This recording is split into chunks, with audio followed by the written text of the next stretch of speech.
Since its inception, NATO has maintained a list of reporting names it gives to Russian and Chinese military systems to declutter and ease communication between parties. Surprisingly, Iranian aircraft do not receive NATO reporting names, despite the difficulty of pronunciation and the fact that Iran is regularly regarded as a hostile country. The list has historically been compiled by a group of US and UK Commonwealth countries and then made compulsory for NATO members. The reporting names exist so it's easier to immediately recognise what sort of asset is being talked about, removing the technical information and hopefully removing potential pronunciation difficulties. The list uses an initial letter to broadly classify each group: F for fighter, B meaning bomber, H for helicopter, C for commercial/cargo, and M for miscellaneous. The list also covers missiles, their launchers, and other land-based assets.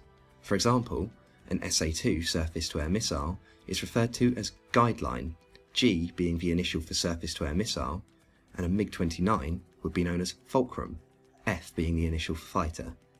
This has two main benefits. Firstly, it makes it far easier for people to distinguish between different systems without needing to know the full designations. Someone may not know the technical names of Soviet surface-to-air missile systems like S-300 or 9K-37, but know that the G designations are referring to SAM systems, instantly putting them onto the correct page. Another benefit is that they're far easier to say quickly. The designations try to stick to words around 2 syllables, and words unlikely to be used in regular dialogue. In fact, 1 syllable is used to identify prop aircraft, and 2 for jet-powered aircraft.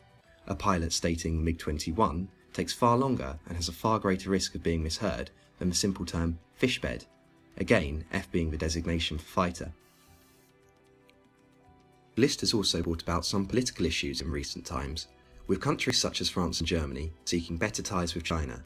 They oppose the somewhat derogatory names given to Chinese systems for fear of upsetting the country, and the fact that the list historically compiles hostile systems does not align with the warmer relations they desire with China.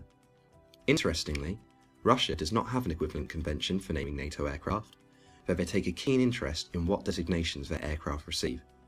Russian pilots are proud of the names like Flanker and Fulcrum given to the Su-27 and MiG-29 families respectively, as they suggest far more potent aircraft than some names like Flounder and Faithless that have been given in the past. Finally, the designations are not always perfect, often given early on in an aircraft's life, usually when first appearing at the Domodedovo Air Show or the Victory Day flypast. The nature of aircraft can be mistaken, with aircraft like the Su-24 Fencer having an F designation for fighter, when the Russian Air Force regarded it as a frontline bomber.